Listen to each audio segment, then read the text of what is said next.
Yeah. Enter in sacred moments. I'm here in this space on this day with you. I'm here in this sacred space witnessing the morning dew. Sacred moments. In voice and in victory, we will share our thoughtful view, conversing and even challenging things we thought we knew. Sacred moments. With expectancy and excitement is this time set aside. Won't you enter in with us? And come on, let's take this ride. Riding the waves of wonder and whimsy, we're not here to do silly or flimsy. We're sacred moments. We are here open to listen and engage and converse. You know I'm going to keep the triune God in sight and first. I'm here with you on this holy mountain of meaning, sharing vowels and syllables, discussing powerful gleanings. It's sacred moments. With songs and sonnets and poems and prose, this is not just another one of those radio shows. It's sacred moments. It's sacred moments with me as your host, here to clear and create and commune with you from coast to coast. It's sacred moments. Enter.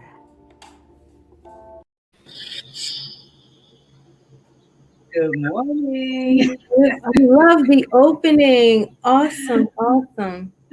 I'm so glad you like it. Our super duper producer, who's off camera right now doing some background things, said to me maybe about a month ago, "Why don't you do a opening?" And it took me some time, but we previewed it last Sunday, and I actually like it a lot. It's kind Yes. of ding ding. Close my eyes. I was in it. I was feeling it. I enjoyed it. Woosa. Yeah, absolutely. Yes, yes. Well, good morning. Good morning to our listeners nationally and internationally on all of our different social media sites and radio sites. We welcome you again to Sacred Moments. We welcome you to Sacred Moments. My name is Reverend B. Michelle Horton. I am your host for today. Like I said, our co-host, Adija Phillips, alter ego, which is our super duper producer. She's going to be off screen for a bit. She's doing some background stuff as we continue to learn and grow in this field of radio and international and national radio. We are so happy to have you here. And we have a special guest. I'm going to introduce her to you on the air. And we are also live on Facebook, YouTube, and we will be in other venues a little later on as we post this. Her name is Dr. Tashina Reeder, and I have known her for many years. And I am so happy that she agreed to come on the show today. We have a great topic. We're talking about personal responsibility and accountability. Personal responsibility and accountability. So we're going to get into that. We're going to get into that in a minute. But we like to just kind of start off and just ask each other, like, how was your week? How are things going in your life? And share that with the audience, if you would. Oh, sure. This week has been actually pretty awesome. I am just taking steps to step outside my comfort zone to do some new things. I actually began swimming classes. I put a post on Facebook saying, your girl gonna be in the next Olympics. Y'all better watch out, right? But I always wanted to learn. I've known how to swim, but of course, when you're younger, kids, playing and not understanding the seriousness when you push people in the water, how traumatic that could be. And I had that experience. And from that, I just decided I will never swim again. And so now as an adult, I want to do some stuff, Robert. I want to go be able to swim in the waters when I travel and not be afraid of the water. And so I am taking swimming lessons. So it's been fun. Let me just say, whoop, whoop. I think that's amazing. Now, you said you had a traumatic experience when you were younger. You are not going to believe this, but I actually did as well, which I still don't know how to swim, but I had a sacred moment recently, and I wrote a story about it, where I was able to get over the fear of it. So it was a step, it's a step going forward. But it's interesting that you had one, and I had one when I was a child. I think I was in maybe second or third grade or something, and the teacher thought it would be helpful because I didn't want to get in the water to push me in the water. And I don't know why, he thought that was a good thing to do, but that moment really just, it was traumatic. So yeah. Well, you're taking personal responsibility and getting through it and getting over it and doing something and loving it. I am having the best time ever. Oh, I'm so glad. Well, listen, we want to kind of get into the show, but I want to read your bio. Oh, well, excuse me. I have a question to ask. Now, we usually Alter Ego asks this question of all of our guests. We usually ask one or two quirky questions. So I'm going to ask her quirky question since she's all in the background today. If you had a superpower, what would it be? I probably could name a couple, but if I had one to choose from, the first thing that just came to my mind was reset. A reset button. Yeah, I don't think about God. Okay, a reset, a do-over. Interesting. Yeah, I don't know if that's a superpower that's out there in Marvel land, but a reset button. You know what? I think that if we ask what superpower would you want, it means that you can create whichever one you want to have. Yeah. Reset sounds good to me. Yeah, that just popped in my spirit. Reset. I'm okay. I'm gonna go with reset. Let's go with that. Okay, we have one more question. If you could only listen, this is going to be kind of hard, to one album for the rest of your life, what would that album be? Ooh. That is hard. It is hard.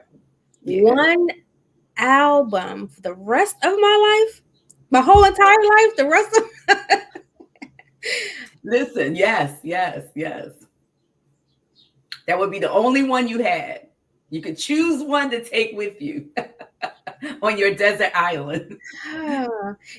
Different names are popping up in my head. I'm like, I don't know. Yeah, I don't know. I'll get tired of that. First name popped up was Anita Baker. Then it popped up Karen Clark Sheard. I'm like, yeah. So those two names popped up in my head.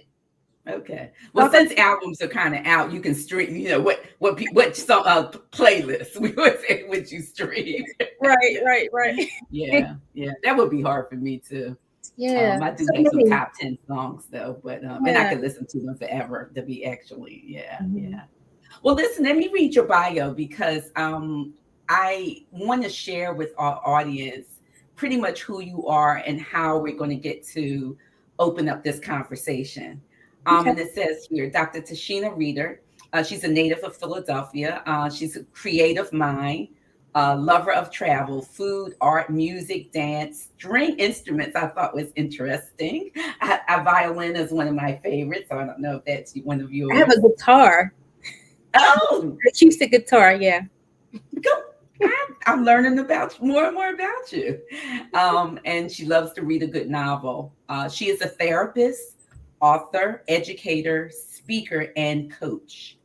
Dr. Reeder is the founder of Soul Care Services and I Manifest Academy. I want to come back to that. So put a pin in it and bring me back if I don't come back. She has Absolutely. a clinical practice, and my screen just kind of went crazy. A clinical practice and an educational platform that empowers women to survive and thrive using education, storytelling, visualization, and practical strategies to promote healing and fearless personal growth. Listen, this is a bio audience. I hope you're hearing that. And like many of us, Dr. Rita has had her share of life challenges that have become her strength and God given purpose. She suffered in silence for many years due to the shame of life circumstances. Through faith, prayer, and therapy, I need to repeat that for our audience. Through faith, prayer, and therapy, Dr. Reeder reached a level of healing and transparency that has been liberating and ever evolving. I want to come back to that because I so understand that point. Dr. Reeder believes her go through is someone else's get through. And as a result, she speaks, teaches, and empowers women to move beyond their pain to bring about healing and self love. Known as the confidence cultivator. I didn't know that you were known as that. Yeah. And the transparent educator, Dr. Rita uses her clinical training and life experiences to lead women to victory by tapping into their inner power to reclaim their worth and confidence to create a life they desire to live in harmony with each other. I want to tell you that the word harmony has been something that has been rising up in me for the last couple of weeks very strongly. And I want to start by asking you about your quote that's on your bio. Yes. It says, an empowered soul has no limits. Yeah. And I think that out of everything that I read and I want to talk about, I love that quote. An empowered soul has no limits. So, good morning to all our people that are in the chat. Missy, and I think I saw Khalid there. Good morning. Good morning. If you have any questions, put them in the chat and we'll try to get to them. But let's start off with this. Okay. An empowered soul has no limits. What do you mean by that? You know, that quote was ever evolving. It was something that really spoke to my resilience. I didn't always feel empowered, but I always had a desire to go beyond what I thought was available to me. And what I mean by that is there was times in my life where I was really insecure, or I really think I couldn't do a thing. But I desired to do it, but I was so afraid to do it, to step out that comfort zone. And so as I, again, through prayer and therapy and faith, I understood that, wow, I could, as you could do all things through Christ. I can do all things. I can do all things that's within me that God has given me to do. So I began to really tap into my own inner strength and say, I want to do this. I want to try that. And there's no limit to what you can do. So being an empowered soul is really the essence of who we are. We can be empower ourselves to go beyond our wildest dreams. And for me, was that my empowered soul, we don't have limits. We can reach for the stars. We can reach for what we thought we couldn't do with through for me, it was through faith that the resiliency within me would empower me to take that next step. Okay. I think we all have different thresholds. And so for me, it was just limitless, right? Do it. And I think that sounds like courage, though, also to, well, for me, I'm hearing, and because I've kind of had a path a little similar, in overcoming and in not just being alive, but thriving. And so that does look different for all of us. Would you say that's correct? But like, how did you know that you had an empowered soul? Was it something inherent, or was it something that was always coming up out of you, maybe evolving to the point where you recognized it and you took personal accountability, Yes, acknowledgement for it? that part. Exactly. It was evolving. And I didn't always know I had it within me. It was Pastor Tory Roberts. He did a recent sermon titled "I Didn't Know I Was Me," and I was like, I didn't know I was me. Meaning, you always had it in me. You always have it in you, but we don't recognize ourselves to be that person because we have to grow into that. We have to live. We have to have some experiences, and those experiences helped me to tap into that part of me that became empowering, right? Taking that personal accountability, taking that deeper dive into facing my own heart truths, taking that accountability and freeing myself of some things, right? That I begin to recognize that. And I'm continuing to grow and recognizing more stuff about me, like, wow, taking the guitar lessons, but a guitar. I'm like, oh my gosh, I've always loved string instruments. I can do this, right? And so there's so much within us that we can do. But if we can tap into that, I think we all can be an empowered soul that we have. I think just a well of things that we can tap into, an overflow well of things that we are gifted at doing if we just look within and take the steps to birth it, if that makes sense. It makes sense to me. And one of the things that I'm sure that it's going to take more than an hour or 45 minutes to talk about. And, maybe this will be something like for a conference. What is, and this is what caught me to ask you to be on the show. This post that you did, I think it was on your Facebook page or either on your website. Facing hard truths about yourself can be difficult, but necessary for real growth and healing to occur. This is what you wrote. When you engage in activities and behavior that do not serve you, but hurt others and undermine your growth, it's time to check yourself before you wreck yourself. Get your act together. Listen, we can all do a self-check, and you will reflect, relate, release. Now, here is where, as a mentor and as a person of life experience, a person of faith, where I see maybe the biggest hurdle is facing the truth about yourself.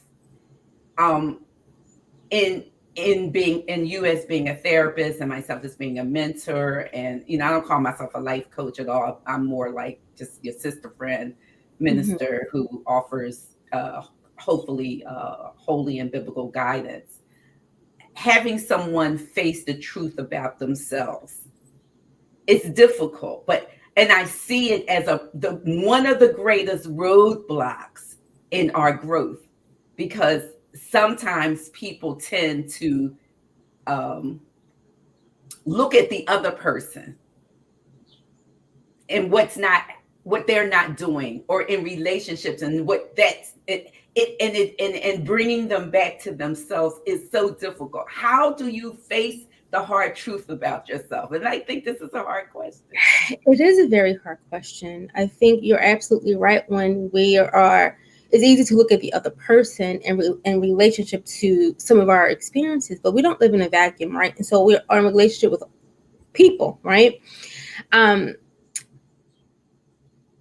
I'll say this: when you're talking about facing the hard truth, there comes a level of vulnerability that's a part of that, and that's scary, right? Being vulnerable is scary, even with yourself. Acknowledging that, wow, I have some parts of me that's not so kind, or I have parts of me that is very insecure, and then having to unpack that takes you to another place of an experience that you want to avoid. We're good at running, right? Running looks like avoidance. We will avoid it. And sometimes those things we avoid begins to stink. And while that's coming to me, but it begins to smell because it comes out in your attitude. It comes out in how you parent. It may come out in how you're in your marriage or in your relationship with others.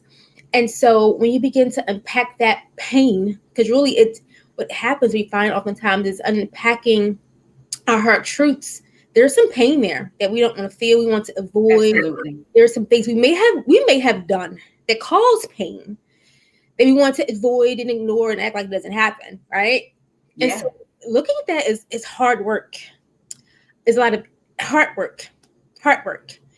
And I'm an advocate not for therapy, not because I'm a therapist, but because it works. I'm an advocate for therapy because it works. Right. I'm in total agreement with you. Mm-hmm.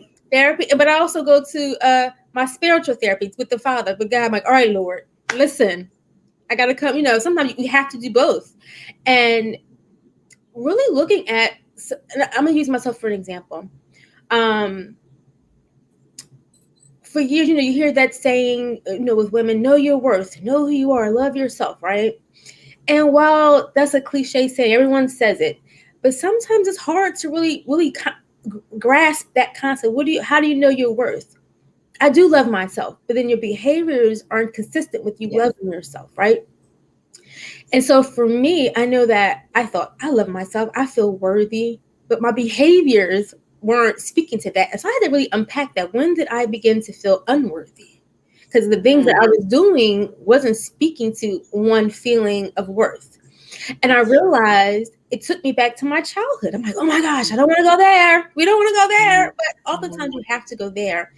And I realized that there were some things that I've experienced from my parents. And nothing against my parents. My parents did the best that they could. But, I think as parents, they had their own life experiences that they never attended to.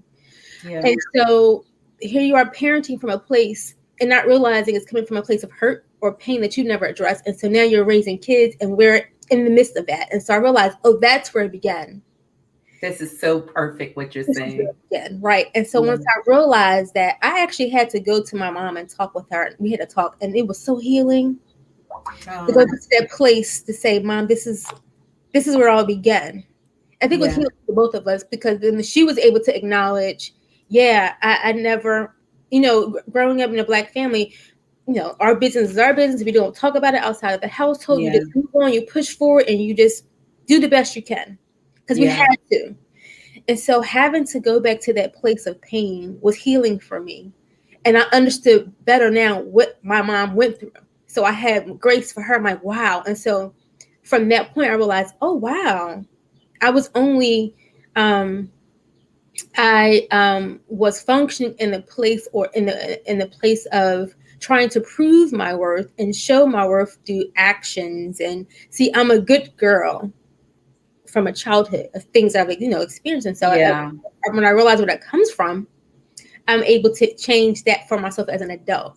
And so everyone's story is different. Everyone has their own stories of feeling unworthy. And I think that's the place where to start in that situation. Again, we all have our own life experiences of shame, embarrassment, judgment, all types of things. But you have to go back to that place and unpack that. And it's hard work.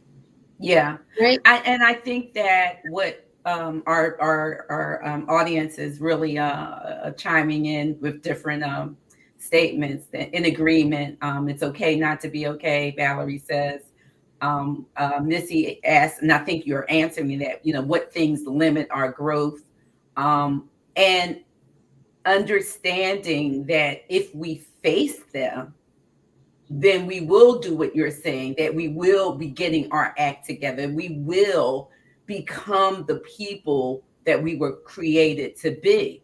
I really appreciate you said when you engage in activities and behaviors that don't serve you. And sometimes what I see in the world, we've been cultured to think that these behaviors and activities do serve you, but they don't. Sometimes they just mask your hurt and give you an easy way out. I think that's where addictions and things like that. I'm not the therapist, but I think that's where addictions and things come in like that. I recognize I had this conversation with someone recently, and we were talking about, when you were younger, what things would you have wanted to change? And this is not me, again, talking about my parents or, my elders as we grew up in a household. But for us, we were very, very poor, but we did eat together all the time. And food was love.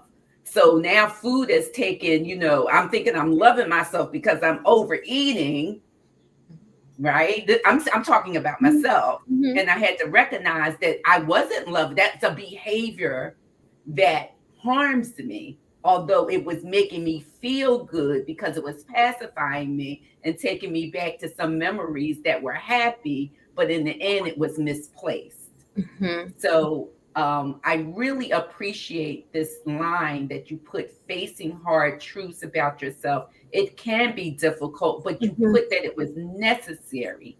And so, as we are, talking to our audience is listening, for that person that's out there right now that feels that prompting that, maybe this show was for me, and that you've been struggling with not seeing what you need to see, take that chance. You're listening to two women who have walked through some hard realities and truths, Yeah. and those and we have seen them. We're addressing them, still on journey. God knows I'm still on journey, and I'm an elder. But it's bringing growth about, is bringing hope about, is bringing healing, because we are walking in the purpose of who we have been created to be, as we face those hard truths and not let those truths overwhelm us. As you were speaking, I have a group of women that I work with. I'm actually a student. I'm a part of a mastermind group, and our mindset coach posed a question to us that has been something that I've been holding on to, that I've probably asked the same questions before to other and practice.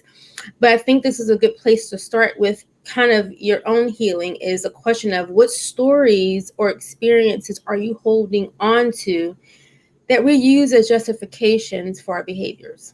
My God, say that again.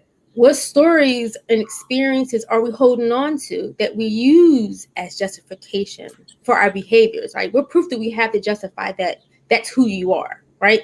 So many of us are holding on to stories and experiences, and we justify our behaviors from it. Because it's happened, this is why. No. You have to look at that. What are you holding on to? Because if you can identify these things and you can see how you're using that to justify these unhealthy behaviors. Unhealthy. Mm-hmm. Yeah. Then we need to unpack that. And it's hard, but that's why it's called hard truths. Yeah. Yeah. Carrie says it's so hard sometimes to look at ourselves, but we must. And I like that she said that, if we want healing and growth. Yeah. And I think, doesn't that have to be really what you really want? You know how sometimes people say, I'm gonna use myself, there's been many Mondays. This is the Monday I'm going on my diet. It's always a Monday, it's never like a Sunday or Wednesday or Friday. I always got something to do doing, I'm gonna wait till Monday. This is the Monday, and that lasts till Tuesday, Mm-hmm. right? Mm-hmm. Because of the comfortability of the habit, and not looking at what you just said. Like, where did that come from? And how has that served you with whatever you're doing? Do you think that, I know this to be true, but do you think that people fight against healing? Yeah, it hurts. Their own healing? Yes, it's painful. You know what, Reverend Horton? We have choices. That's why God said that He gives us free will, right? We make choices. Some of our choices are good and some are not so good, right? And I believe, this is my own belief, that we know deep down inside, we have an inkling, that tells us, that one well, doing or saying or going. But we make choices and we may do it anyway. That doesn't make us bad people. It's called the human condition, right? Choices, and we do. Makes us human. Right. Mm-hmm. But I said, what, God, isn't that what when you said all things work together for the good that those are the Christ Jesus, right? So even in my choices, even if they're not the best of choices, I just believe at some point in life, it all comes together for such a time as this, where you can talk about it and help others on their journey. And so what I mean by that is that even now, if we're having to face some hard truths about ourselves, about the past, even about the present moment. Yes, it's hard, but it's a choice we're making, right? And I think sometimes we get caught up in judgment or perceived judgment from ourselves, judging ourselves, and also others judging us, right? So let's say this hard truth means I have to admit that I've done wrong to someone else to cause them harm, right? Yeah. That means I may have to make amends, which is a saying that happens in the world of recovery. I have to go and apologize, and that's hard. It's humbling. It makes you vulnerable. And no one wants to feel invulnerable. It makes you feel like you having a loss of control because you can't control the other person's response to what you may be coming with. Yeah. Or sometimes it could be if I have to be accountable for my choices, we have to be, and we can be guilty of this, being so hard on ourselves. We're not perfect beings. And I tell people, don't strive for perfection. Just do the best that you can. There's no such thing as perfection. We'll drive ourselves crazy to be perfect and do. Listen, we make mistakes. Embrace those mistakes and learn from them. They're meant to harm you, but to grow from them. They may hurt you, but you should grow from that. I think that also adds to how you begin to cultivate who you are, because then you have this wisdom of past mistakes or past things or choices that you've learned from. And so when you face these hard truths, it is scary, but you have to make a choice. You have to be intentional about it. And yes, we will run. Sometimes, listen, you know how many times I had to go in and out of therapy? I will start, and when it gets too tough, I'm like, okay, I'll reschedule next week. And then when it show up, I'm like, oh, something came up. Oh, you know what? I have to reschedule, because the truth of the matter was, it was hard. Yeah. I didn't want to cry this session. I didn't want to think about it. But I had to do that hard work. I call it hard work because it is hard work. And once I know that. I'm sorry. I'm saying we just have to sit in it sometimes to heal, in order to heal it. Yeah. One of my turning points when I was in therapy, when my marriage was breaking up, and it was, I did therapy for years, and I go back. I just did 2 sessions on grief therapy because, I lost my mom last year, and I probably need to go back again. But anyway, nevertheless, when I was in therapy and, we were going through the process and pretty much got focused and answers and healing through that. And my therapist said something to me that changed the trajectory, I think, of my life. But I was hot that she, after we finished that area, and she said this to me. I've told this story many times. And she said, Michelle, we talked about a lot of things, blah, blah, blah, blah. And she said these words, now, what about you? I had an attitude because I wanted to talk about him and all the horrible things that he had did, and all the things that my dad did, and I was just going down the list. And she said, "And what simple word? And what about you?" I don't know who's listening. What about you? Those words were the beginning of a deeper healing for me, because they made me look within. And I saw those things little by little that I attributed to some of the problems in my own life and in my relationships and things. And they were healing words. So somebody's listening today. And sometimes we need to ask ourselves, what about me? Yes. Because I want to be. Listen, there's a story in scripture of a man who sat at the pool of Bethesda for 38 years.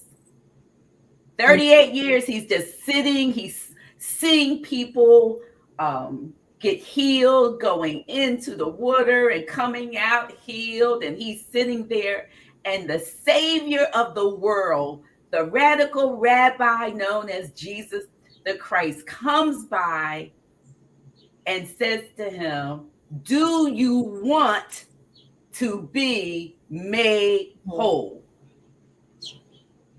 Yeah. This is the question. This is the question for all of us. Mm-hmm. And he said, there was nobody to take him in. Mm-hmm. Look at all of those. I've been sitting here. I wonder, like, did he ever think that he could at least try or see himself? Even if he could crawl, maybe in 38 years, he could have crawled, he could have got in the water. But the point is, Jesus asked him, and he comes with an excuse. And I'm hoping that all of us that are listening today, and we'll listen later, that we'll check our excuses, because our talk today is about personal responsibility and accountability. And if we want to be made whole like that man that was sitting there for 38 years, I believe it's possible.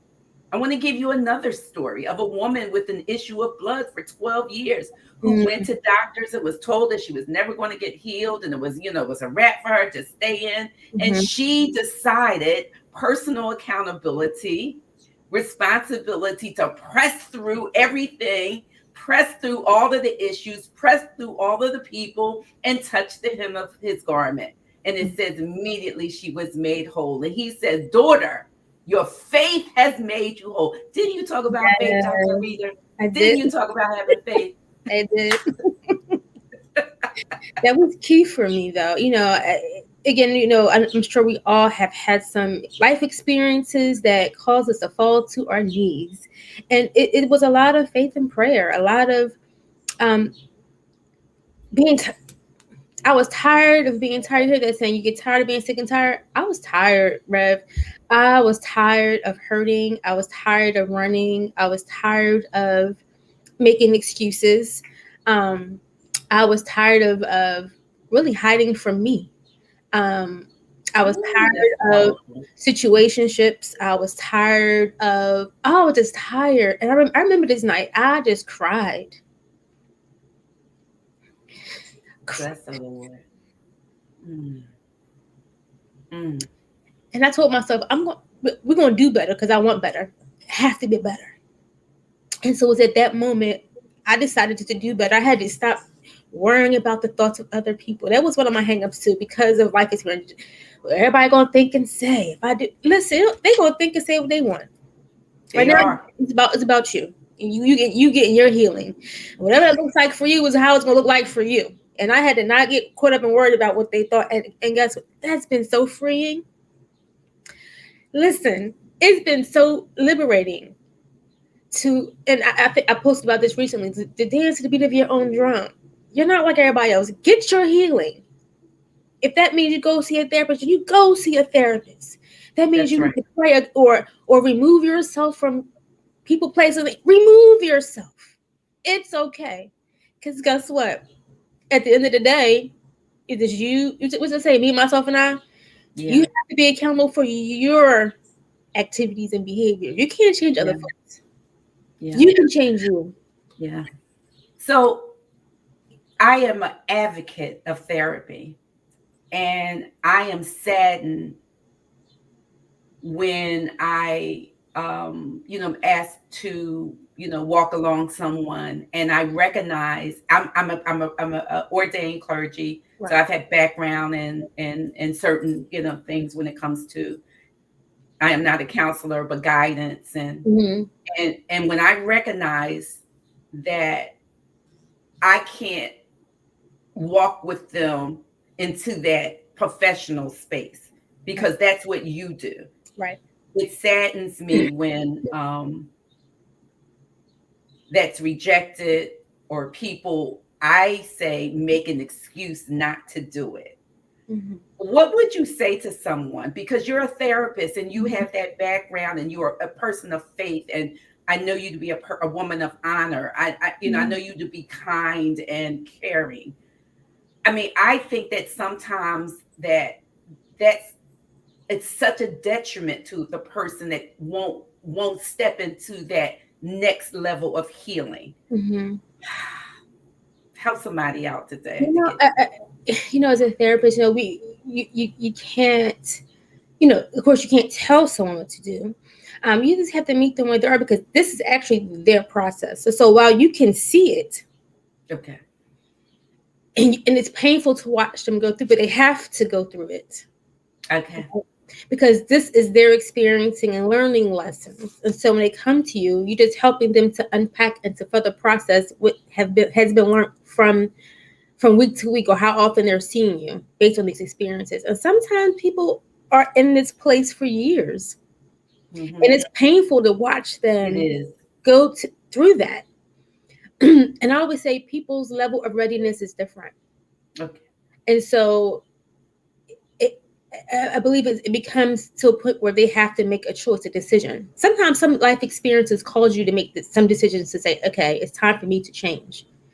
And I think sometimes, depending on what needs to change, is really they're wrestling with fear and shame, judgment. Thank you.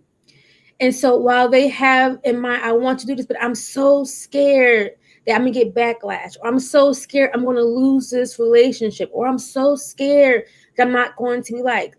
I'm so scared. All these things that if I do this, what will change look like for me? Because you can't predict what's going to be on the other side of change. Yeah. They just know that in the process, you know, it's hard and it's scary. It's almost like a blizzard.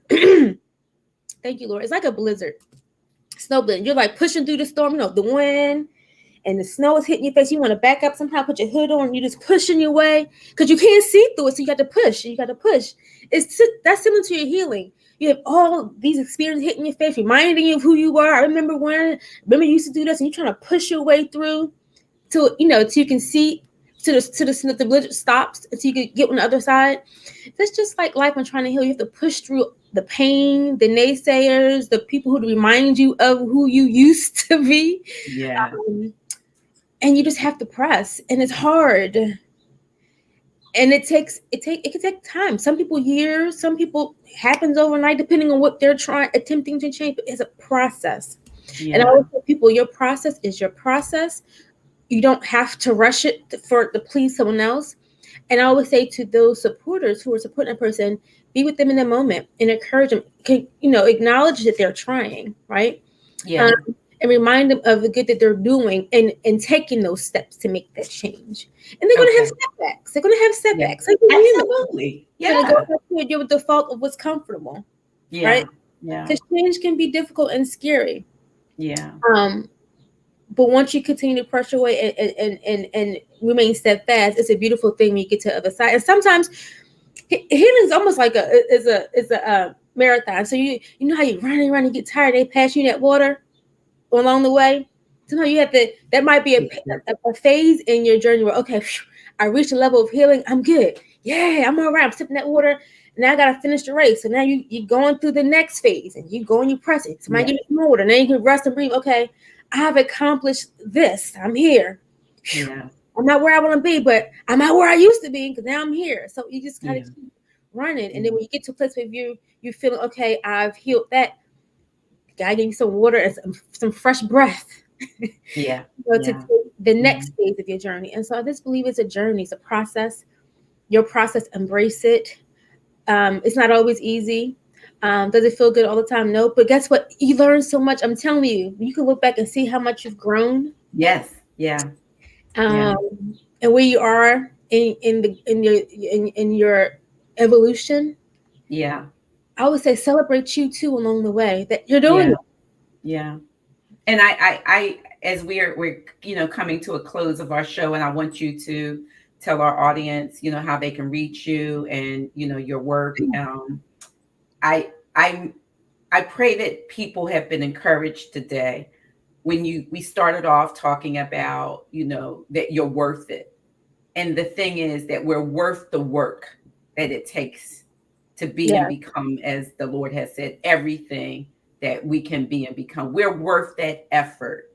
I know a lot of women, listen to the show, men and women, but especially as women, sometimes we tend to always want to nurture and heal and fix others, and we leave ourselves thirsty.